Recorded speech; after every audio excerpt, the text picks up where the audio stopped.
What's up, everybody? Welcome back to the channel, and in this video we are going into part 2 of the secret book of John. If you missed the first part, here's a brief little summary for you. So the book opens up with the Apostle John seeing Jesus Christ in a vision, and Jesus appears to him and basically shares with him the creation story of the God of this world. Basically, Jesus says that there is one true God, and this true God makes this being called Barbello, and Barbello makes other gods, and eventually we get down to this goddess named Sophia, who makes Yaldabaoth, and Yaldabaoth is the god of this world. He's the god that created this physical, material universe. He was made without the consent of the one true God, known as the invisible spirit, and without the consent of Sophia's partner.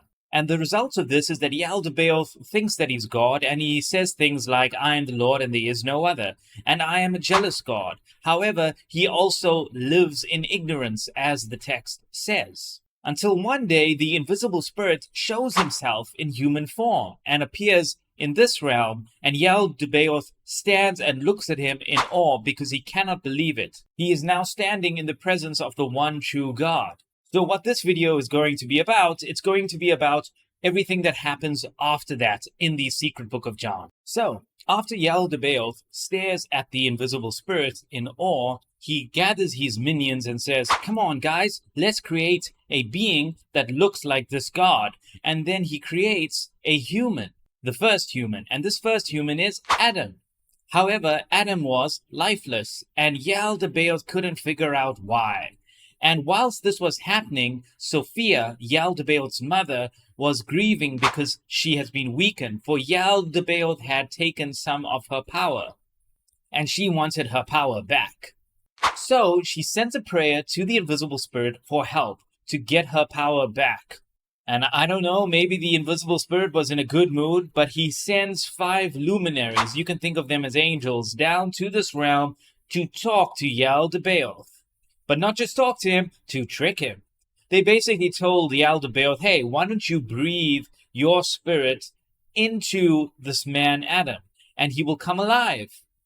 But in some sense, this meant that somehow this power would return to Sophia if it goes into Adam. I don't exactly know how that works, but in any case, Yaldabaoth falls for their trick, and the text even says that he fell for it because he lives in ignorance. So Yaldabaoth breathes into Adam, and Adam comes alive.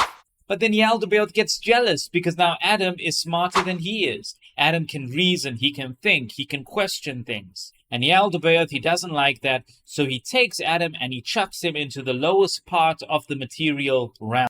Now, when the invisible spirit sees what Yaldabaoth has done to Adam, he sends Adam somebody called enlightened insight, which is basically a spirit that's female in nature that goes into Adam and keeps Adam enlightened. And Yaldabaoth still isn't happy with the ignorance level that Adam is at. So then he takes Adam and he casts Adam into the shadow of death.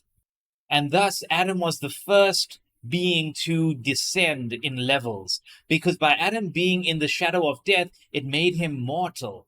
And I don't know about you, but when I look at people who age, I think it's sad. By age, I don't mean getting older. I mean when their body rots. And that's what aging should be seen as. It should be seen not as, "Oh, I'm getting wiser." It should be seen, this body that I've been blessed with is falling apart. It is rotting away.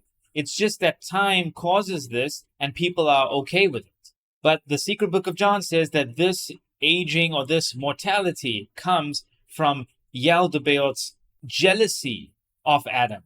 Thereafter, Yaldabaoth puts Adam into a deep sleep, as the book of Genesis says. However, in the secret book of John, Jesus corrects the book of Genesis and says that it wasn't a deep sleep, it was a dulling of the senses.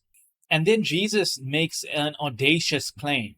He says that Yaldabaoth spoke through his prophet Isaiah in chapter 6, verse 10, where the text says, "I will make their minds sluggish, so they may neither understand nor discern." And then Jesus says something else even crazier, that he is the one that told Adam and Eve to eat from the tree in the Garden of Eden, not the serpent. He said that the serpent wanted them to eat from a tree of sexual desire or eat of the fruit of sexual desire so that Yaldabaoth may control them. However, Jesus says that he transformed himself into an eagle, sat in a tree in the Garden of Eden, and he convinced them to eat from the tree of knowledge. So you may remember enlightened insight that I just mentioned. Well, Yaldabaoth knew about her and was trying to catch her for a long time, but he was unable to. So whilst Adam is in this sluggish sleep, he then creates Eve in the image of enlightened insight. And he violates her, and she gives birth to two children, one named Elohim and one named Yahweh. And in some way, Elohim is meant to represent Cain and Yahweh is meant to represent Abel. And I'm going to end it there. I think that's enough brain explosions for one day. And with all of that being said, feel free to smash that like button and subscribe to the channel and leave a comment down below. And one more thing, if you want to create images like the ones shown in this video, feel free to check out my AI Imager app. The link to it is in the description of this video. It is free to download on the Play Store and free to try, and there are no monthly subscriptions. It works on a pay-as-you-go model. All the best and take care.